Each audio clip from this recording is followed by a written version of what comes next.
الله وبركاته.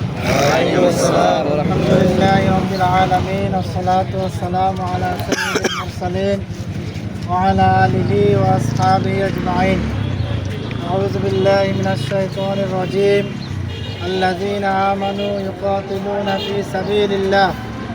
قال سيدنا رسول الله صلى الله عليه وسلم كل مسلم كجسد واحدة أو كما قال النبي عليه الصلاة والسلام. সম্মানিত মুসলিম ভাইরা, আপনারা জানেন গত 3 দিন আগে ওই আমাদের ফিলিস্তিনের অসহায় নারী পুরুষ দুর্বল মুসলিম ভাই বোনদের উপরে বর্বর ইসরায়েল ইহুদিরা এক নৃশংস হামলা করেছিল। যে হামলার কারণে ওই জায়গায় মুসলমানদের প্রায় 600 থেকে 900 অসহায় নিরপরাধ ভাই বোন নারী এবং শিশু শাহাদাত বরণ করে। এই শাহাদাতের কারণে আজকে সারা বিশ্বের মুসলমান প্রতিবাদে উত্তাল হয়ে উঠেছে। সেই প্রতিবাদের একটি অংশ হিসাবে আজকে পবিত্র জুমার পরে আমরা রাজপথে নেমেছি।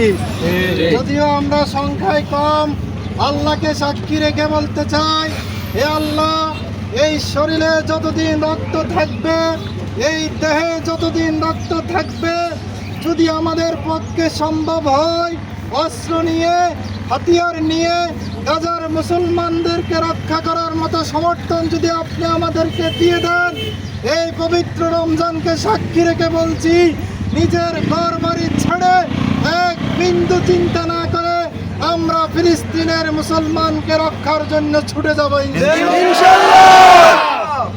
যদি কখনো আমরা সেই সৌভাগ্য অর্জন করতে না পারি, তাহলে আমরা আমাদের অবস্থানে থেকে ওই ইহুদিদেরকে যারা আশ্রয় দেয়, প্রশ্রয় দেয়, ওই খ্রিস্টানরা এবং মুসলিম ওই সমস্ত রাষ্ট্রের প্রধানরা যারা ইহুদিদেরকে লালন পালন করে, হে আল্লাহ, তোমাকে সাক্ষী রেখে বলতেছি, পবিত্র রমজান মাসে বলতেছি, আমরা যারা ফিলিস্তিনের মুসলমানের বিপক্ষে একটা টাকাও পয়সাও ব্যয় করে কিয়ামত পর্যন্ত আমরা তাদেরকে ঘৃণা করে যাব ইনশাআল্লাহ।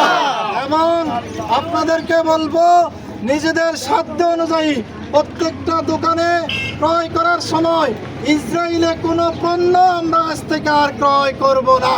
এটা হবে আমাদের প্রতিবাদ, এটা হবে আমাদের সংগ্রাম। প্রিয় ভাইরা, রাসূলুল্লাহ সাল্লাল্লাহু আলাইহি ওয়াসাল্লাম বলেছেন, কুল্লু মুসলিমিন কাজাসাদিন ওয়াহিদা। বিশ্বের প্রত্যেকটা মুসলমান একটি অঙ্গের মতো। যদি বাহরাইনে কোনো মুসলমান নির্যাতিত হয়, যদি ফিলিপাইনে কোনো মুসলমান নির্যাতিত হয়, যদি আলজেরিয়ায় কোনো মুসলমান নির্যাতিত হয়, যদি আরাকানে কোনো মুসলমান নির্যাতিত হয়, আর ফিলিস্তিনের বাইতুল মুকাদ্দাসেও যদি কোনো মুসলমান নির্যাতিত হয়, তাহলে ওই নির্যাতন সারা বিশ্বে মুসলমান নির্যাতিত হওয়ার সমান। বলতে চাই, আসুন আমরা ইসলামের পক্ষে, কোরআনের পক্ষে, জিহাদের পক্ষে ঐক্যবদ্ধ হয়ে যাই। নহিমনজিব বুক বিলাসের শাহাদাত ছিল কাম্য যাদের, ভিখারির বেশে খলিফা তাদের, করিল শাসন অর্ধ জাহানের, তাহারাই আজ ঘুমে বাহুস, বাইরে বইছে ঝড় তুফান। নস নস তুই হীননস, আছে রে তোর অজয় খ্যাতি, মুসলিম তুই বিশ্বাস কর, দুনিয়া মাঝে তুই শ্রেষ্ঠ জাতি, দুনিয়া মাঝে তুই শ্রেষ্ঠ জাতি। এই ফিলিস্তিনকে রক্ষার জন্য হযরত ওমর রাদিয়াল্লাহু তাআলা আনহু সুদূর মদিনা থেকে ছুটে এসেছিলেন বাইতুল মুকাদ্দাস। সেই পবিত্র ভূমি আজকে আমাদের কাছে আমানত রেখে গিয়েছেন। কাজেই আসুন ঐক্যবদ্ধ হই, বুঝি শুনে ইসলামের পক্ষে যদি জীবন দিতে হয়, মুসলমানদেরকে রক্ষার জন্য যদি আরেকবার বদরের যুদ্ধ হয়, কারা কারা নিজের জীবন দিয়ে বিশ্বের নির্যাতিত মজলুম মুসলিম মা বোনকে রক্ষা করতে রাজি আছি?